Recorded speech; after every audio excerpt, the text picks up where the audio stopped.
Hi friends, welcome to Surabhi kitchen. ഇന്നത്തെ നമ്മുടെ recipe ഒരു സാൻഡ്വിച്ചാണ്. ഇത് വെജിറ്റബിൾ സാൻഡ്വിച്ചാണ്. വളരെ ഈസി ആയിട്ട് തയ്യാറാക്കാം. അതായത് ഒരു 2-3 മിനിറ്റ്സിൽ തന്നെ നമുക്ക് ഈ സാൻഡ്വിച്ച് തയ്യാറാക്കിയെടുക്കാം. എങ്ങനെയാണ് തയ്യാറാക്കുന്നത് കണ്ടു നോക്കാം. ഇവിടെ ഇത് കുറച്ച് വെജിറ്റബിൾസ് എടുത്ത് വെച്ചിട്ടുണ്ട്. ഇതിൽ കക്കിരിയുണ്ട്, ക്യാരറ്റ് ഉണ്ട്, ഉള്ളി, തക്കാളി, ക്യാപ്സിക്കം, കാബേജ് എന്നിവയൊക്കെയാണ് എടുത്തിരിക്കുന്നത്. അപ്പോൾ ഇവയൊക്കെ ചെറുതായിട്ടൊന്ന് അരിഞ്ഞ് നമുക്കൊരു ബൗളിലേക്ക് ചേർക്കാം. ഇവിടെ ഇത് ആദ്യം ഞാൻ ചേർത്തിരിക്കുന്നത് കക്കിരിയാണ്. അതിനുശേഷം ഇത് ഉള്ളി എല്ലാം ചെറുതായിട്ടാണ് കട്ട് ചെയ്തിരിക്കുന്നത്. ഇനി നമുക്ക് തക്കാളി ചേർത്ത് കൊടുക്കാം. ഇതൊക്കെ അവരവരുടെ ആവശ്യത്തിനനുസരിച്ച് നമുക്ക് ഉപയോഗിക്കാം.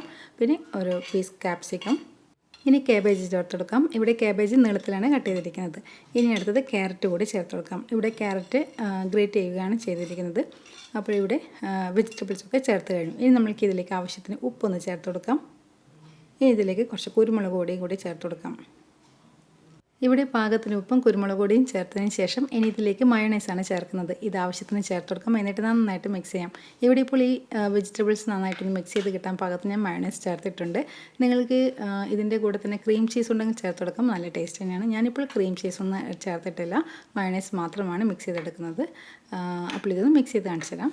ഇവിടെ ക്രീം ചീസ് ചേർക്കാമെന്ന് പറഞ്ഞില്ലേ, അതുപോലെ തന്നെ ടൊമാറ്റോ കെച്ചപ്പ് ഇഷ്ടമുള്ളവർക്ക് അത് വേണമെങ്കിലും ചേർത്ത് കൊടുക്കാം. ഇവിടുത്തെ വെജിറ്റബിൾസും മയോണൈസും നന്നായിട്ട് മിക്സ് ചെയ്തെടുത്തിട്ടുണ്ട്.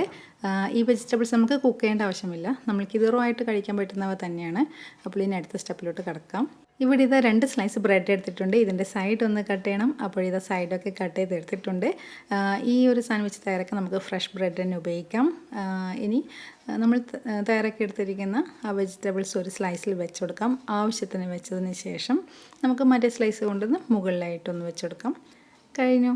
ഇത്രയേ ഉള്ളൂ, നമ്മുടെ സാൻഡ്വിച്ച് റെഡി ആയി കഴിഞ്ഞു. ആർക്കും തയ്യാറാക്കാം. വളരെ എളുപ്പത്തിൽ ഒരു 2 മിനിറ്റ് കൊണ്ട് തന്നെ നമുക്ക് തയ്യാറാക്കിയെടുക്കാം. നല്ല ടേസ്റ്റി ആയിട്ടുള്ള സാൻഡ്വിച്ചാണ്. നിങ്ങൾ ഇതുവരെയും ട്രൈ ചെയ്ത് നോക്കിയിട്ടില്ലെങ്കിൽ തീർച്ചയായും ട്രൈ ചെയ്യണം. അഭിപ്രായങ്ങൾ അറിയിക്കാൻ മറക്കരുത്. നമുക്ക് വീണ്ടും പുതിയ പുതിയ റെസിപ്പി ആയിട്ട് ഇനിയും കാണാം. നിങ്ങൾക്ക് ഈ വീഡിയോ ഇഷ്ടപ്പെട്ടിട്ടുണ്ടെങ്കിൽ ഒരു ലൈക്ക് കൊടുക്കാൻ മടി കാണിക്കരുത്. Okay, thank you.